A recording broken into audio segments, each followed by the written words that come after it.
Welcome to Teaching Beyond the Standards. This is Vocab Set 2. I am Mr. Weber, and let's go ahead and start with Vocab Set 2 Part 1 today. All right, for today we're looking at the term capital.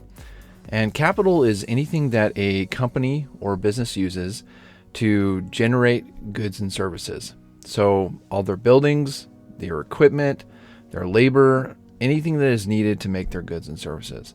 So what sort of capital do you use in your labor? So just think about what kind of job that you've had in the past. What sort of tools do you use to get the job done? And that's capital, those tools. The next word is production. This is the making of goods and services available to the consumer. And the consumer is us, people who are purchasing goods to purchase. Now, how do you envision production? When you think about production, what does it look like to you?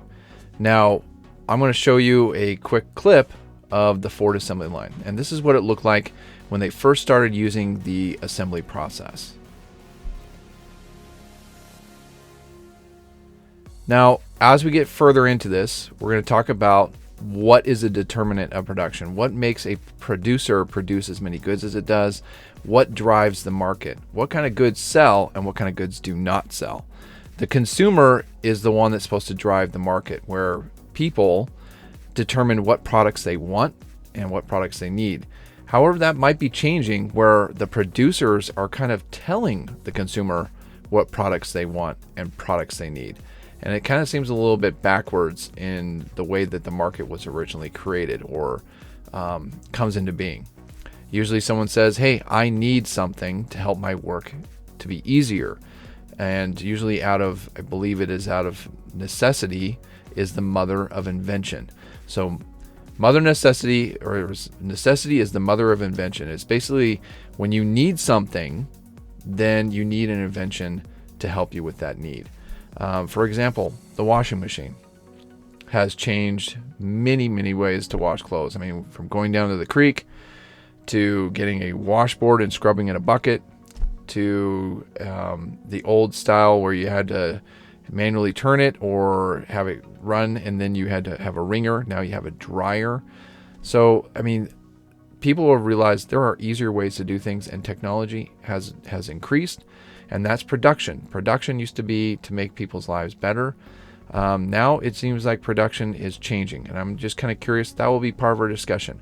What are producers producing, and are they producing what you, the consumer, need? So let's talk about the producer.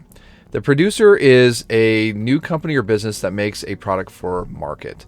And when you guys do the craft fair and you're looking at getting your craft all created, you're the producer. You're producing the good.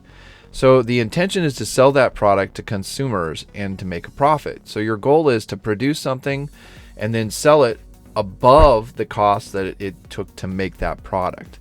So you're the producer in this situation with the craft fair. But what are other producers doing? They're looking to make a profit. They're looking to make it worth their while. If they can't make a profit, they'll lose money and they'll go out of business. So you have to have a profit-driven production or producer. The next word is consumer. And I mentioned it already before in previous slides. But what technically is a consumer? These are the people that purchase goods. These are the ones that use the products that are in the marketplace. And when I talk about the market, I'm talking about basically any store, any place of exchange where people bring goods and then the consumer get to see those goods and then produce them. Our market has really changed. We've moved into an online market or online world where in my generation it would be the shopping mall. Now it is either a big box store like Walmart or a Home Depot. You go into a big box store where they have many, many things, but a limited supply of variety. And you have also the online store, which has a massive variety, but then you have to look at quality. Is it made well enough to last? And so those are the things as a consumer you're always looking for. A consumer usually is driven in the market. I want the best bang for my dollar. I want the best price for the best quality I can get. Okay. Now that might be changing, and I'm curious if we look at consumers today, are we looking for the best price for the best quality, or are we looking for something different? I mean, it's become very interesting. I'm seeing more producers putting more effort into their packaging and to what it looks like than to the quality of the product. I'm not sure if you've noticed that, but maybe you can think of some products that are going on out there that make you kind of go, and question that. The next word that producers are looking for is revenue. Now, revenue is basically payments that are received by the business from the consumer for the selling of goods. So when a consumer actually buys something, that price that you pay over the counter for that product is the revenue that the company gets. Now, this this is that price tag item. You want to get a good revenue, but revenue is not profit. Please make sure you understand that. So when someone says, hey, this is the amount of revenue I made, it is different than profit. So this price tag on this item, what are some items you look at and you actually desire to buy, but put back on the shelf because of the price tag? So when you look at that price tag and you're like, oh, wow, I'm not going to pay that, and you put it back. So what are some things that you've looked at the price tag and said, no? But now think about the revenue. Is a company is usually trying to sell their price at a determined price on that shelf or on that market, and they need that to generate a profit so that they can stay in business. But how excessive of a profit does the company need? That's the question. The producer is going to try and maximize their profit as much as possible. But when you see companies do, 70% sales or 60% sales, then you know that they're making really a heavy profit because they would never short sell themselves. There are instances, though, that companies do that, and we can discuss that as a class. Now, let's talk about profit. I was just mentioning profit. Revenue is not profit. So when someone says, hey, we made this much money this year, you have to really kind of say, is that profit? So the profit it's the difference between your total revenue and the full cost involved in producing or selling a good. So what does it cost you to make that product? When you look at the cost, you have to basically take your revenue and then you subtract the cost, okay? And that gets you your profit. So whatever is beyond that. So revenue minus your cost of production, what it costs to make that product, equals your profit. Now, just because a business is busy, it does not mean they are actually rich. Wealth is generated from profit. And then can you think of a business that seemed popular but failed? So you actually saw it and then it failed. During the COVID crisis, lots of businesses are folding up and closing. And the one that I missed the most, and I really wanted to spend some more time there, was the arcade on Cedar Street Bridge.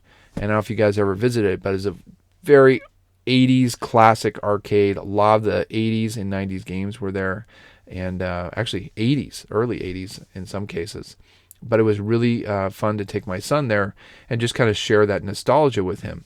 But due to the COVID closures, it couldn't survive. So just because a business looks busy, it could be that their cost of production is too high. So the amount of money they spend in their capital or their overhead, such as electricity, bills, basically wages for people who are working for them, for their labor.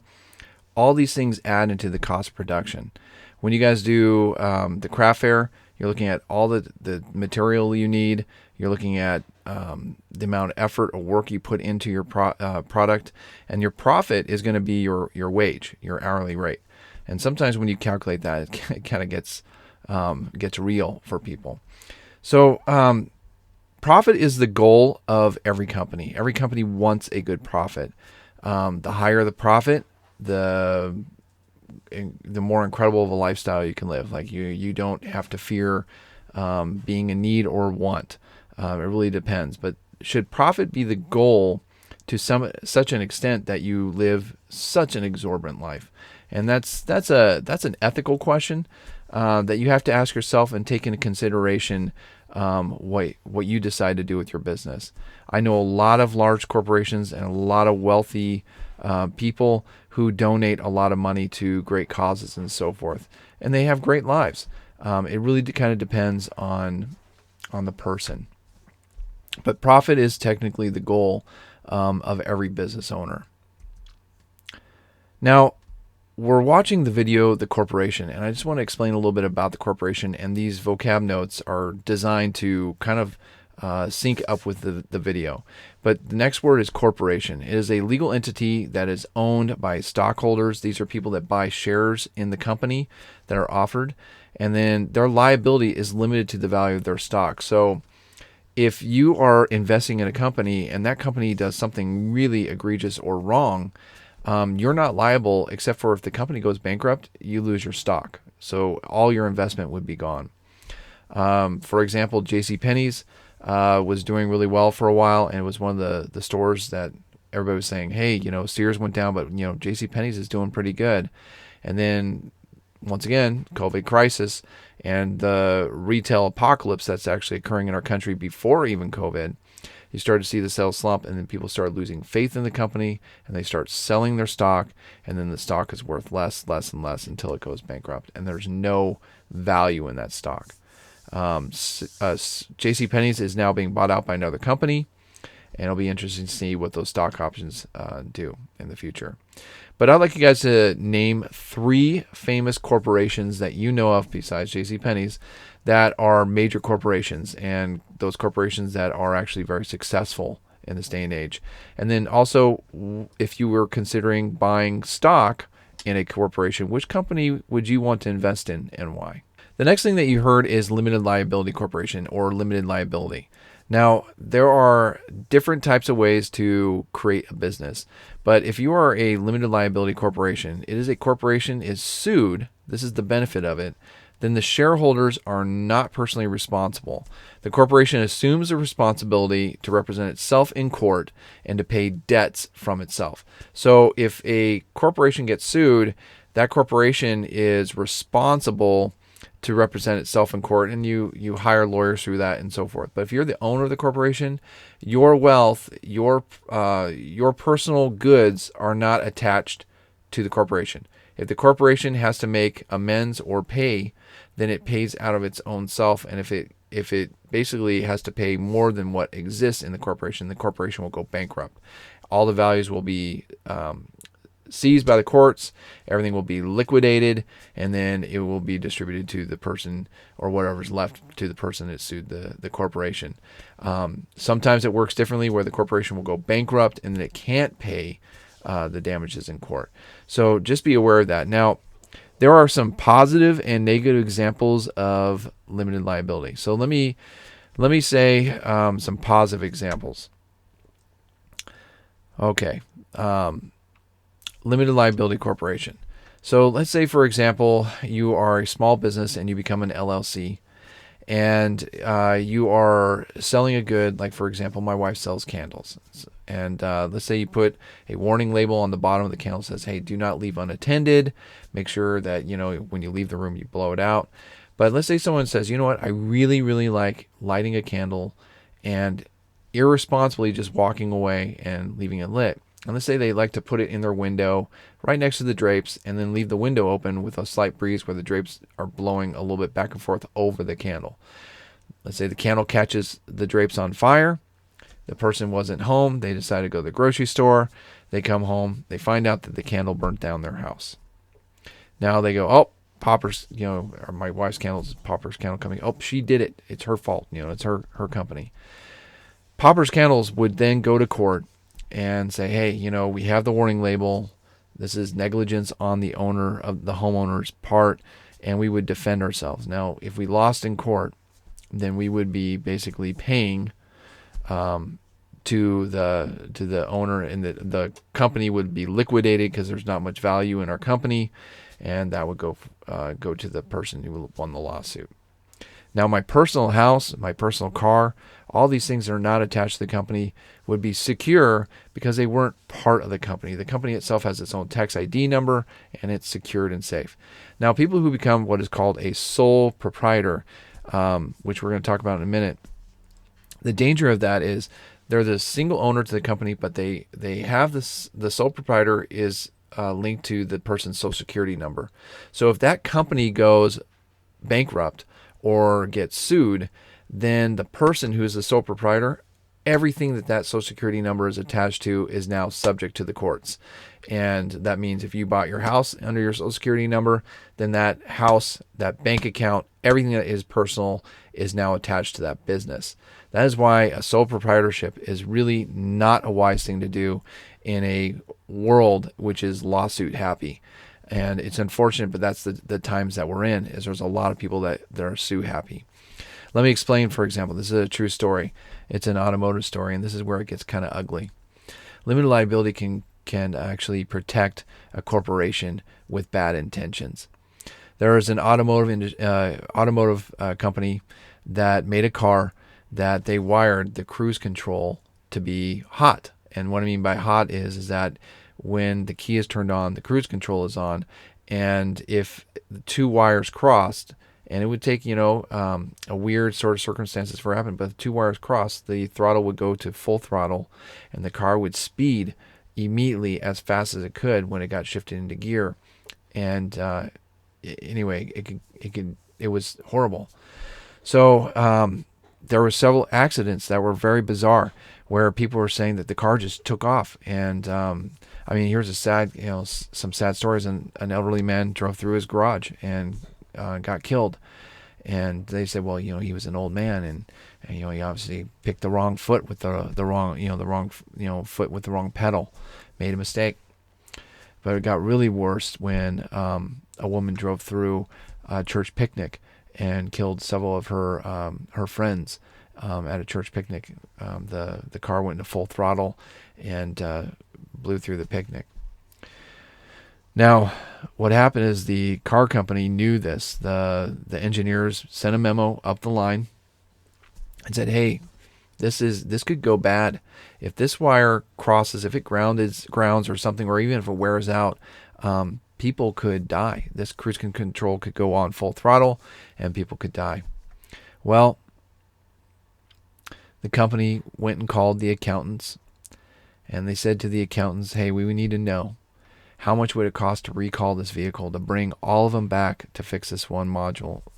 And so the accountants made all the crunching of the numbers and said it's going to be this price.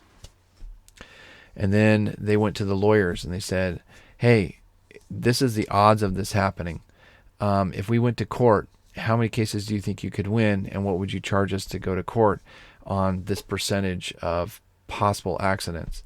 And so the lawyers came up with a price, and here's the recall price, and here was the lawyer price. So do you know what the company went with?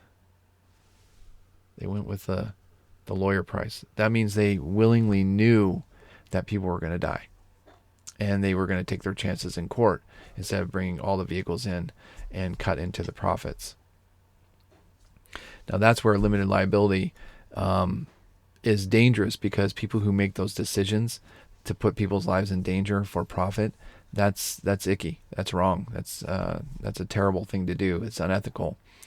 So the story is that I believe it was a congressman or a senator was going home, and they had two bodyguards in his car, and the car did this while he was driving up his driveway. And one of the bodyguards, a very strong 6-foot man, put both feet on the brake pedal and had his hands holding the steering wheel and using all his might, pulling against that steering wheel and putting his feet, as having both of them on the brake, and the car's doing a burnout. I mean, it's literally burning out. The other security guard, the bodyguard, said, "What are you doing? What are you doing?" He goes, "I can't control it. So he was like, get the key. So the guy was reaching over to grab the key, and by that time, because of the burnout, and the congressman or the senator in the back is going, "What's going on, you guys?" He goes, "It's out of control. So you have 3 witnesses seeing this thing happen. The car hit grass and it slammed into a tree. Luckily, all of them survived, but they had injuries, and they went to the car company and they said, this happened, and they sued.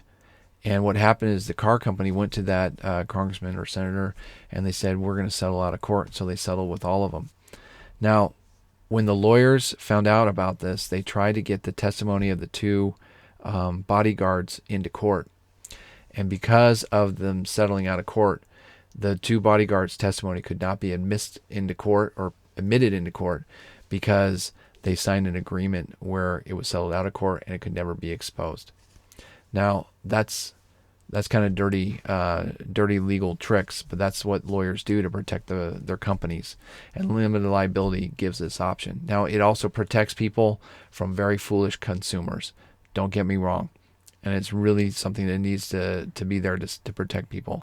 But right now, it also protects corporations and people who make terrible decisions that are unethical because they put profits above people. So always be aware that there's always two sides to a coin. I would never want to see limited liability go away. Not in this day and age where there's so many frivolous lawsuits. But something needs to be done about these decisions CEOs are making. And that's what lawsuits are for that process. So it's a long story, but I wanted you guys to know it. Well, I think that should do it for now. This is the end of part 1 of the vocab notes. Thank you for joining me today. I got part 2 getting it all ready to go for you guys this Wednesday.